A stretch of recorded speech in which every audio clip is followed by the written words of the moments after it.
Like, I saw you just completely shit on Post Malone.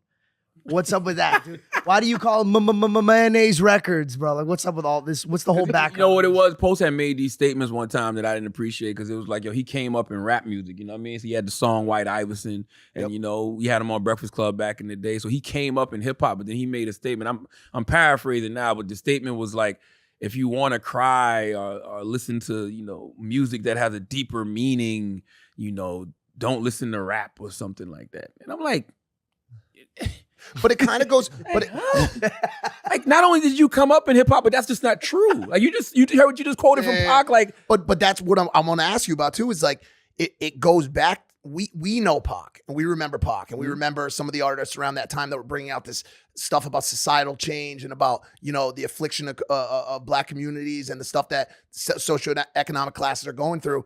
But when you look at hip hop now, even back to just like early 2000s, 2010s, the music started to change a lot. Post is so young that like I bet you the majority of what he bases around hip hop is pop a Molly, drink some lean, fuck a bitch. You know what I'm saying? And so like in a way, do you feel like we have, you know, hip hop has become watered down to a point where it's just like, yo, it's party music? Like no, I think hip hop is nuanced and there's a lot of different types of hip hop. Like if I can go from Future to Kendrick Lamar just like that. You know what I mean? I can go from, you know, Rhapsody to the Migos just like that. Like, you know, like there's guys that rap about, you know, drugs and using drugs and selling drugs. And then there's people that have shit that got socially redeeming value in their music. Like, there's so much dope ass content. There's too much content out here.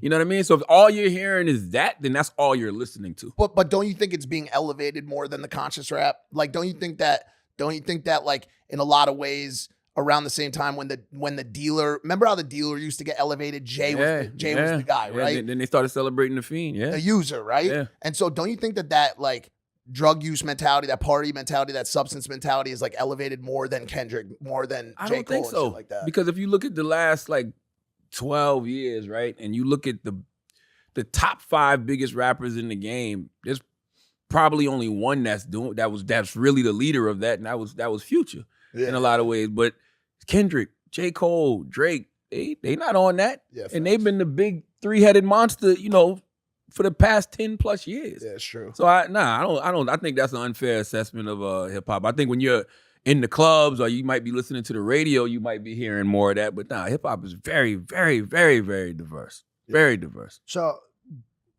from my perspective, it seems to me that you're saying like if you came up from this culture, you should educate yourself and teach people about the culture. Yeah, because there's people out there. You might have more eyeballs on you than the average person that, you know, knows the average hip hop artist. Yeah. Right? Because you're Post Malone. So if you're in a mainstream publication and you're having that conversation, why would you shit on the culture that you came up in? Like that didn't make no sense to me.